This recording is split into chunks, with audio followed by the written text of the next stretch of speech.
Hello everybody.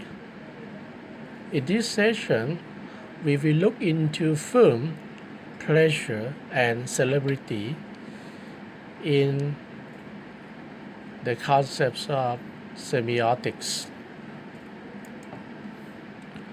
The question I would like you to think about, first of all, is this. Why do we get pleasure from watching movies and TV shows? Why? You think about it. Okay, this brings us to the concept of pleasure of the film. In the theories, we get pleasure from the film because of three things, namely the identification ability, voyeurism, and thirdly, fetishism.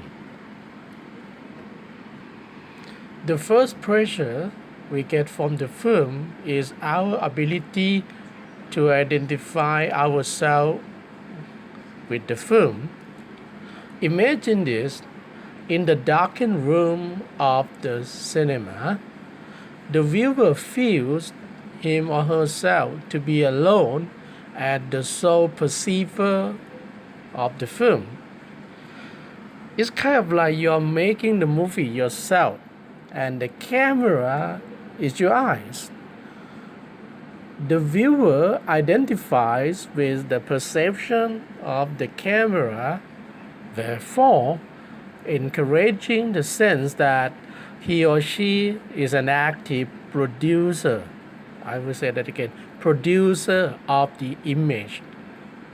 Viewers believe themselves to be the producers rather than the consumers of the meaning. And this is the reason why we get happiness or pleasure from watching the film.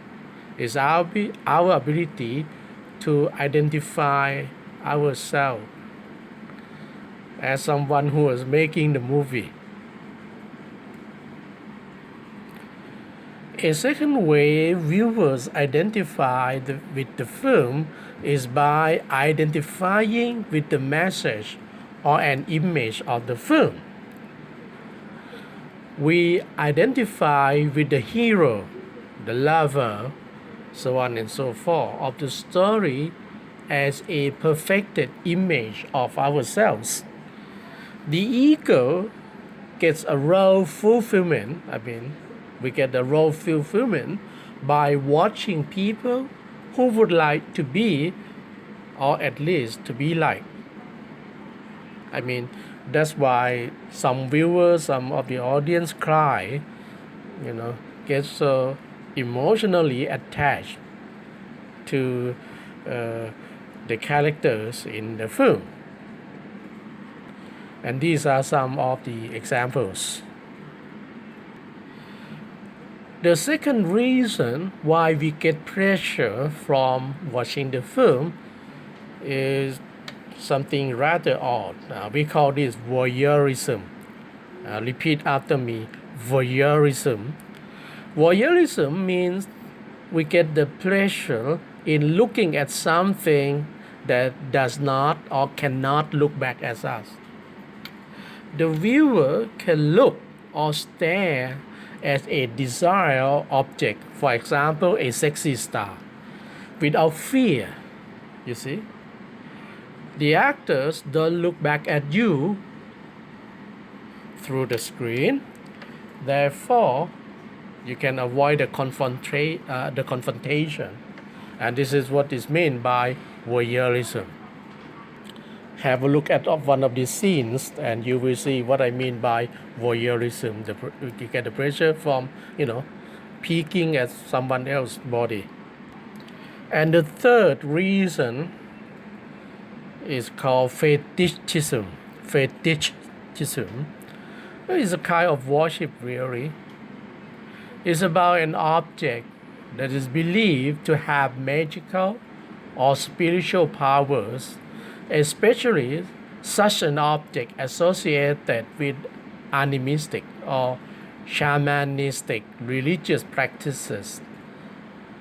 An object of unreasonably excessive attention or reverence made, this is another meaning, made a fetish of punctuality.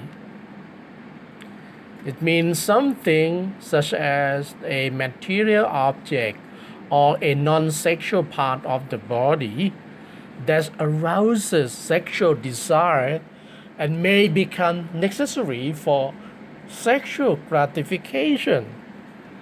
Another meaning, this is from answer.com by the way, is an abnormally obsessive preoccupation or attachment. Well, it's a kind of fixation. And these are all the meanings of fetishism. Fetishism. And fetishism develops through fantasizing that something is present even when it is absent. We fantasize about actors or the characters they play. In film, actors are there. I mean, they are present there in front of us. And in fact, we know that they are, of course, not there or they are absent. Pleasure is also derived from suspension of disbelief. Suspension of disbelief means we believe that actors and things, although they are not actually there or cannot actually do the things they do, we choose to believe that is there. I'm not saying that we are the psychopaths. Let's move on to a little topic on the semiotics of celebrities or representing celebrity. In semiotics, celebrities are nothing but signifiers. But you may ask, signifiers of what? Now I just want you to imagine a celeb at an award ceremony. Now, think about a celebrity at an award ceremony. What do you see? Think about the connotations. What are the connotations? Any metonyms? Now think about the metonyms. Think about those stars in the media.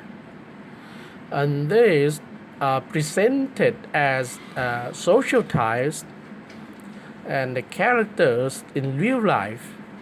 We can see the themes of consumption, relationship, and leisure, not actually any work.